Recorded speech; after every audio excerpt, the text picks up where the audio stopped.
And I'm going to let them take it away, gentlemen. Okay, I know this is a redo of what we talked about on Friday of last week, and you had introduced the program to everybody before, so we will take it over. We are the Silver Foxes, and we this is the BBB program, but our role as Silver Foxes was to write the questions and then grade the answers. And we do that. We check to make sure we don't have any conflicts of interest. In other words, if I used somebody that's in the BBB last year, then I would make sure that I don't grade their paper or their submission. So we try to do that. We have every application is graded by two foxes, and we look at those and score them and average them, and then compare them. And we have, as you know, if you've looked at the if you've looked at the questions, you know there's a bonus question. And the bonus question we use for tie breaking only.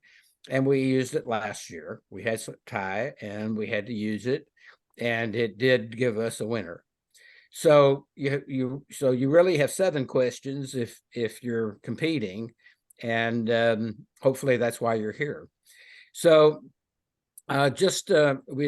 you're supposed to, this is really for you to talk about your business. We have questions that we believe will give us a lot of information about your business. And it's interesting, last week at the, what is it, the BBB tea and me, tea and coffee, coffee and tea with BBB. I'm sorry, I had to remember BBB coffee and coffee and tea with your BBB. Coffee and tea with your I'm BBB. having my coffee. We attended, and by the way, anybody interested in networking with very nice people should come to the next one. At that, we talked a little bit about this program, and one of the people there, one of the BBB members there, a business, had a business, and he had been in this contest last year. It was the first time he had done it, and he said that the questions made him think about his business, and we hope that does make you think about your business, because what we're trying to do is learn about it and make people think about their business. There's a program called the Goldman Sachs 10,000 where people train in business, and they have a saying that you should learn to work on your business as opposed to in your business. That doesn't necessarily mean 100% of your time, but we hope that these questions make you think about things you can do working on the business as opposed to in the business. We have, as I said, we have 6 questions. Now, questions 1 and 6, we have a statement there that says, describe in 5 sentences or less. We've had that on questions in the past, and we realized we didn't really explain to the contestants how they would be graded if they went over the 5 questions. And so we made it real clear this time, and in the introduction, we say if some of the questions require answers of 5 sentences or less. If you exceed 5 sentences allowed in the applicable questions, the score you receive in that question will be reduced by 1/2 of the points you would otherwise earn. So it's a 15-point question. And let's say you wrote a beautiful answer to it that was worth 15 points, but it was 6 or 7 or 8 sentences. Then we would take that 15 points that you got awarded and cut it in half, and you would only benefit with 7.5 points. And it's important because the competition winner usually wins by less than 5 points. So in effect, if you exceed the number of questions, if you exceed the number of sentences, then you're taking yourself out of the running for winning. Anyway, this is a great contest. It's a privilege. Excuse me. It's a privilege to be involved, and since we're not live, I can't offer you questions. So, but why don't we move on and have Clint and Joseph add some things, and maybe we can remember the questions that were asked when we did it live. Awesome. Thanks, Herb. Clint Kripke here. One of the other things I do besides the BBB grading is I chair the CEO Roundtable program that we have, and it kind of goes hand in hand with some of the things that the Silver Fox Advisors is doing and bringing this all. And so putting down these questions, we have a whole group of Silver Foxes that come sit before and after each event and look at what the questions were, how the answers were, and everything else, and some of the reasons that we put down and some of the slight changes we make each year to try and get the most out of them, so that you as a contestant can really get the most out of them and learn from your business and learn about your business. And we can, when we read your application, we can see that, okay, this person stands out, this company stands out, and going with it.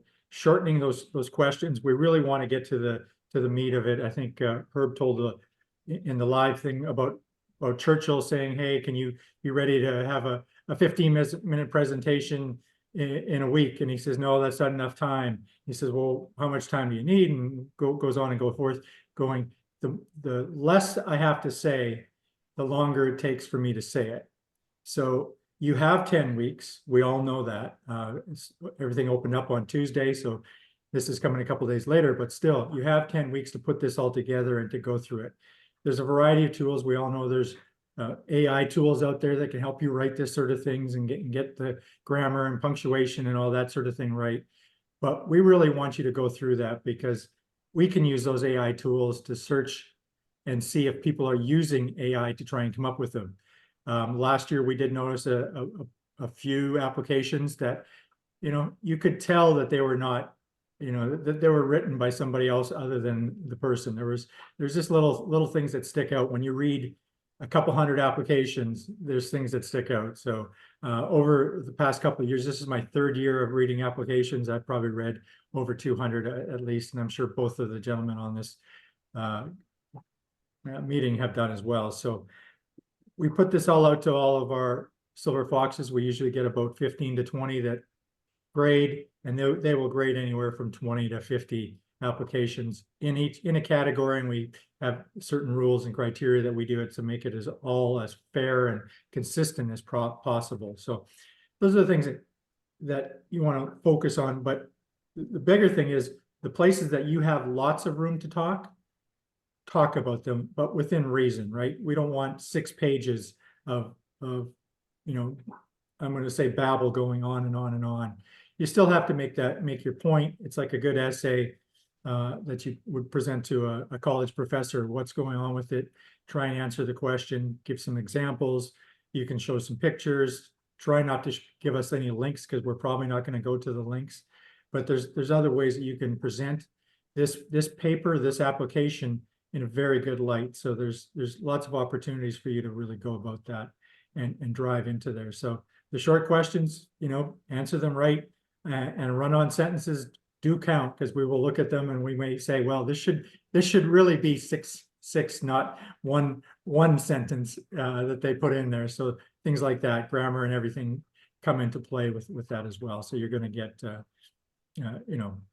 various points awarded or discounted from that going on. So going with there, and then that question number 6 about the BBB and the ethics, and that's really some of the drives the awards of excellence. How do you see the BBB? Herb talked about, many people, even in the Silver Foxes, utilize, once we read these, and we're going to have something going wrong in our house, need a new HVAC conditioner, or a plumbing problem, or windows, or a pest control, or want to put in a new bathroom. The list goes on and on for different things. But where do we go? Herb gave examples last time of you know, he did a pest control and a plumber, I think. He had a couple of things going on. So we're looking at, and where do we want to go? We want to go to the Pinnacle winner, because there's a reason that they're a Pinnacle winner. They have great service, they have great ethics, they handle complaints if there's ever one that comes up. So a lot of these things, when we look at all the way down, going into it, and even, you know, the question on accountability for yourself and your staff, and how do you manage that on a weekly, monthly basis? What sort of goals do you set? How do you follow your key performance indicators and everything like that? So I've gone on a lot with that, and I know Joseph has some very good points that I'll let him go on to about internal and external questions that I thought was fascinating last time, and I don't want to steal his thunder from there. So thank you. Thank you. Thanks, Clint. Thanks, Herb. And welcome to everybody that's watching this video. I hope it's helpful. I want to thank everybody that's participating in the awards process. I'm going to start with a little bit of a plug. I've been told I don't do enough plugging for both the BBB and the Silver Foxes. And we did this at the Coffee and Tea with BBB. And Clint was being humble because he's in charge of our roundtables, but he didn't make a big plug for them. And since I chair the BBB roundtable, we offer a free service, and that free service is that we host these roundtables every month around the city. The BBB roundtable is dedicated to BBB members, and I myself with Ralph D'Onofrio, we sponsor that table and we meet every month. There's also an annual lunch and learn that the Silver Foxes host for the BBB. We recognize 3 of the Pinnacle winners from the year before. It's usually around right after summer, so usually around August or September, around that time period. So that concludes my plug. I'm going to start off with what I remember as questions from the live audience and from the chat in the first version. And that was the first question I remember that's very, very important is, what does it take to win? And I first prefaced my answer with, obviously there's 25 judges. They all have different opinions and they're all human. But if you're asking for my personal opinion, and I grade quite a few of them, I'm looking for heart, right? I'm looking for human connection. I'm looking for an authentic story. So if you want to chat GPT it, you're welcome to do that. If it's unlikely to express your human heart, your authentic, your persuasive nature of what your business is. As Clint alluded to earlier, he mentioned that external and internal questions. If you look at the questions 1, 2, and 6 could be put to your marketing team, could be put to your sales team, and it represents about 40% of your answer. And it's also stuff that you can find on your website, perhaps. If you want us to go to the trouble of reading your website, that's cutting away a lot of your persuasiveness. That becomes more research, right? So the Churchill quote is about, I can give a speech for an hour in 15 minutes. You give me 15 minutes prep, I can do that. But if you want me to give only a very short 5-minute, 10-minute, 15-minute speech, I'm going to need, the Churchill quote is, I need a month or something like that. The reason is because, and I recently went through this and I shared this in the live audience too, was I had to write a petition to the Supreme Court, Texas Supreme Court. They have a word limit, 4,500 in the content. And a week before I had to turn it in, I was a little heavy. I was at 9,000 words. So I had to cut half of my argument in a week, and it was the toughest thing to do. And one of my young colleagues said, just chat GPT that thing. They'll tell you how to cut it down. And I reminded him there's a pretty famous example of how some lawyers use ChatGPT, and ChatGPT made up cases. It cut things with content. It cut a lot of your meat, stuff that you want. And it doesn't express your personal interest, right? It is a shortcut. It's a great place to start. I wouldn't recommend it to finish. For finishing, you need the human. You need real, we call it RI instead of AI, right? Artificial intelligence versus real intelligence. We prefer the real stuff. And it shows. And so that was question 1 was, what are we looking for? I think everybody's looking for something different. But at the end of the day, heart, authenticity, persuasiveness, concise persuasiveness is very helpful. The other questions that were asked were about the usage of pictures and websites. And Clint kind of touched on that. My preference is, obviously, if you have well-placed pictures, as opposed to just a dump, right? If you just say, here's all our pictures, here's 10 pages of pictures, here's a website. Again, it becomes research instead of persuasion, right? So if you think of us as a human reading this, and we have 10, 15 minutes to read each one, we're spending 10, 15 minutes on the internet looking and researching, we're not being persuaded by you, right? So questions 1, 2, and 6 are external, but they should be persuasive as opposed to research. Question 3, 4, and 5 are internal. It represents 60%. This is the stuff you probably would not ever find on a website or in a picture, right? This is the stuff that we work on in our roundtables. This is the stuff, the difficulties, the challenges. That's where we believe a little bit more heavily weighted towards how are you working on your business? How are you improving your business? If you focus on that, and of course, we think both are important, right? 60-40, it's not, it's not a small number. It's a big number on your external and it's a big number on your internal, but a slightly more heavily weighted on the internal because a lot of those questions are very challenging. And as Herb referenced earlier, sometimes we don't sit down and think about these questions about our business because we're so busy with our day-to-day. So thank you again for applying. We encourage you to take all the time that you need, but I don't know if I'm supposed to say this. Some people have already turned theirs in, but you've got 10 weeks. So best of luck, everybody. And Joseph, I'm so glad you said that. So if you have turned yours in, and we have a few, let us know if you want to tweak it or do anything, because we can re-release it back to you. That's a beautiful thing. You have 10 whole weeks. Take your time. It is 6 questions and a tiebreaker, but take your time. You have, now I don't encourage waiting until the last day because you never know what can happen. In fact, I love statistics. 92% of applicants last year waited till the last day. And we got quite a few phone calls at 4:50 asking for extensions. We have no extensions. We have not had extensions for 3 years. We do 1 drop to the Foxes, to the judges, 1 drop. That way it's fair to every single person that's applied. We give you 10 solid weeks. 3 years ago, we've never done that. So now we give you 10 solid weeks, no extensions, because it's all electronic. We have it all ready to go, beautifully packaged.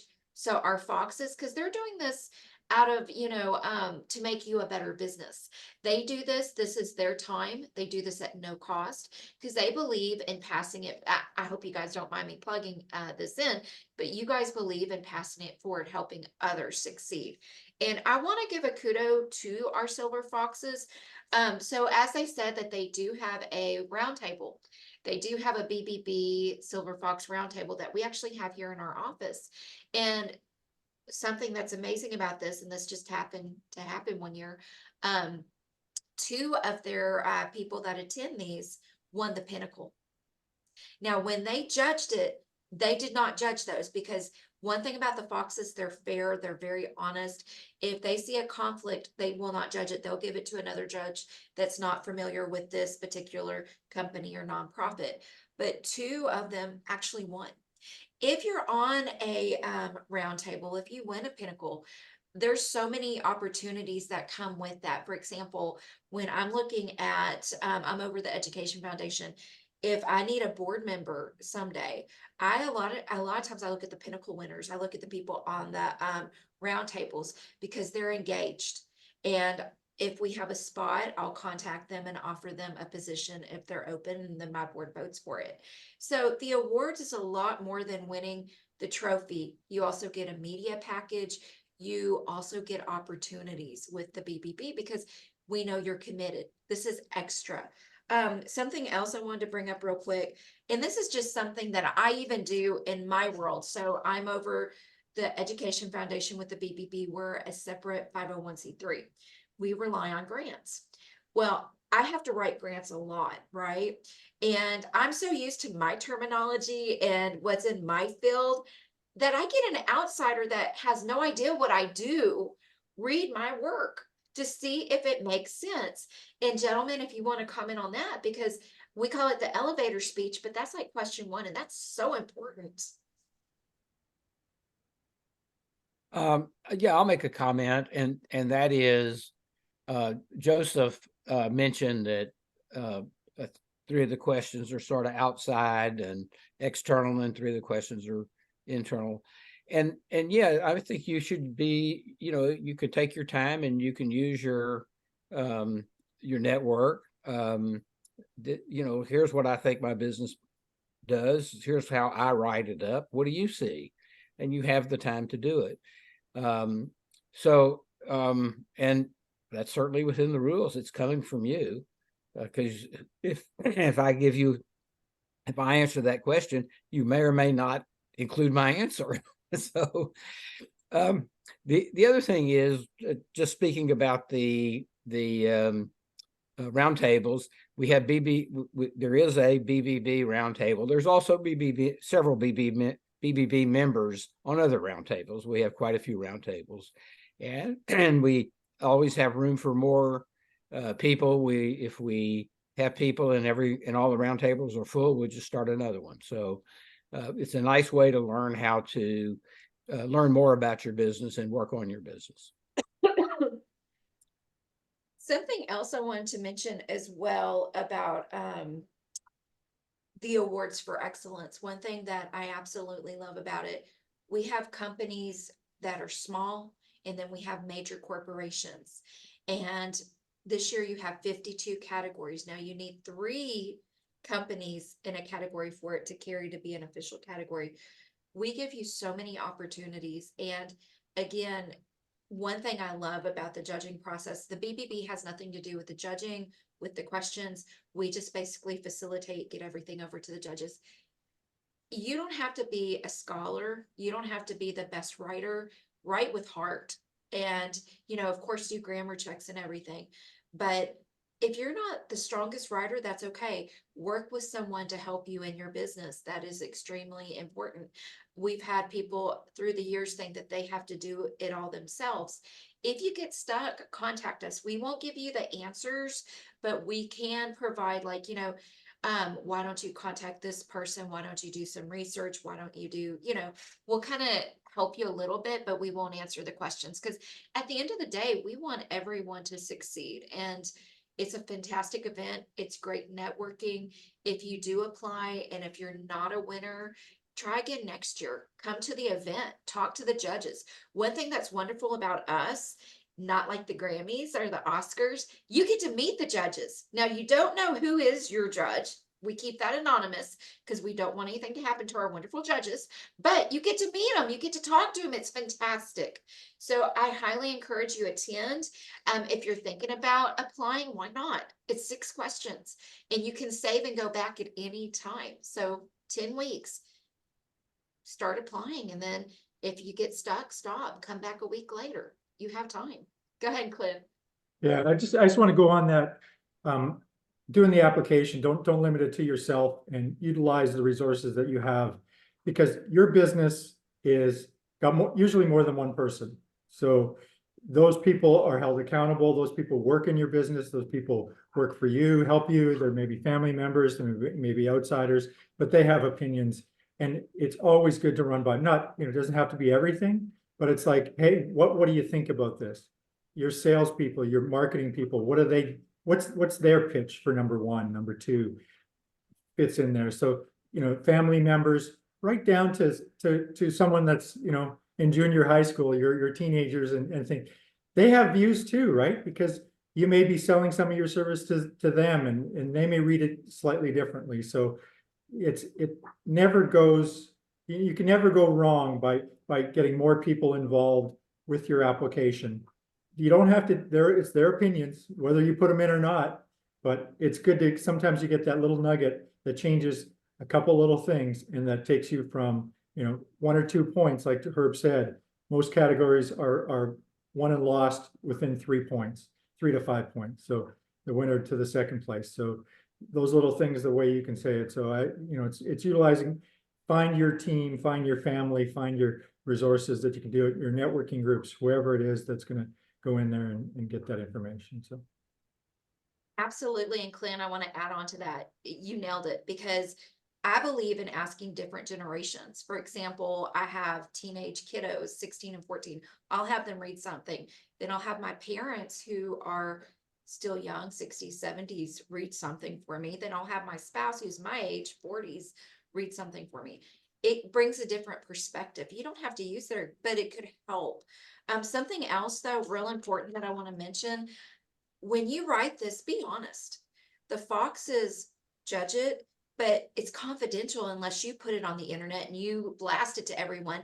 But when you write it and have whoever read it, and then it goes to our judges, that's it. That's all that looks at it unless you broadcast it.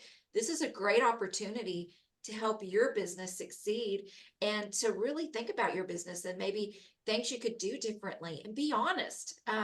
Did you guys want to mention anything on that? I'll take a shot at that too. I oftentimes Google and do some searches on our questions, and as far as I know, I've never seen our questions show up online. And I know for a fact I've not seen any judges' ballots or people's comments. And to Jennifer's point, this is an opportunity for you to tell us something that we can't find out about you on the internet, but that we would keep confidential because it is a private matter, and a lot of these things are very personal. And so I do think that's a differentiator between something that you can write generically, that you can write online or through chat GPT versus a personal story. And my bias is that personal stories of redemption and recovery and triumph are more impactful to me, and mean a lot more to me. I also think that everybody's talked about, getting other people to read. And I think having an open competition like this that allows you to use outside resources, but we still keep it confidential, also means that, we know that this is probably not what you do every day. You're not a professional writer, but this is a level playing field that allows everybody to compete at the same level through writing. This might shock some of you, but English is my second language. And I had to learn English at a young age through other folks. And as I got better and better at speaking, I was told that my writing skills were the ones that were going to hold me back. And the way that I overcame that was to get a lot of help. And that means the hard part that everybody's not mentioning is taking criticism, right? Taking constructive criticism and being able to say, oh, there's another way of presenting this, or, oh, maybe I'm missing something, or maybe I presented this the wrong way, or what I thought I was writing versus what somebody else is reading. Once you give it to a lot of folks to read, you'll see a common thread. There will be different approaches, but there will be a common thread of like, oh, I missed this point, or I didn't get this point across, or I'm completely wrong about this. And so I think being able to take that constructive criticism, being able to mold it into a very persuasive, precise, and authentic paper is great. And that's what we're looking for. So thanks. Fantastic. And again, we have the best judges, in my opinion, my perspective. They want to pass it forward. They want to take the knowledge that they have and help the community, help Houston be stronger, which is amazing. Again, this is your opportunity not to just be an awards for excellence winner, but to also improve your business. One person from the roundtable, she said this at the last meeting. She was on the brink of losing her business. She started attending the roundtables and had honest conversations with our Silver Fox advisors. They helped her turn it around. So again, in this day and age, it's hard to sit down. Our pride gets in the way. Honesty goes a long way, guys. And if you want to succeed, if you want to be a great, business owner, nonprofit, the awards can help you do so. Roundtables can help you do so. In closing, gentlemen, is there anything else you want to say before we stop the recording and let our folks start applying for the awards? I'm going to say one last thing, and that is there's a strong bias in our organization for numbers. You don't have to present them, but we care a lot about how you are looking at your numbers and dealing with your business. So a lot of the stuff, I'm the warm fuzzy guy in the organization, but everybody else cares about the business numbers. So be sure that when you look at those questions, 3, 4, and 5 internally, we're talking about, yes, the emotional side, the human side, but don't forget this is a business and we care very much. You don't have to tell us your numbers, but you have to address them. Say, well, we didn't meet our numbers, when we didn't meet our KPIs, Clint likes to use key performance indicators, right? You didn't accomplish these goals. What did you do next? So there's some hard business stuff that you may have to have a come to Jesus moment and say, oh, this is a problem and we have to deal with this, right? And so it's not just feelings. I care a lot about them. It is, at the end of the day, bottom line as well. Yeah, to go on that, it's almost, think about that your banker, you're applying for credit and he's going to read some of this as well. So, or she's going to read some of this. So, and it gets into one of the questions, the complaints that you've had. When I see somebody say, I've never had a complaint, I'm really quite skeptical, because we learn more from our failures and those complaints than we do from anything else. So we can have good businesses, we can have good practices, but there's always something that comes up, and it's how you address those failures and learn from them that we want to know. So those are the things that are in there. So Yeah, if you do the only complaint I've ever had is people tell me I work too hard. We're probably gonna shrug and go, really? And Herb, did you want to add anything? No, I think it's been covered very nicely. Thank you. Thank you. Thank you all so much for watching this video. I'm going to stop it now. Good luck, and we will see you in October. Good luck all. Good luck, everybody.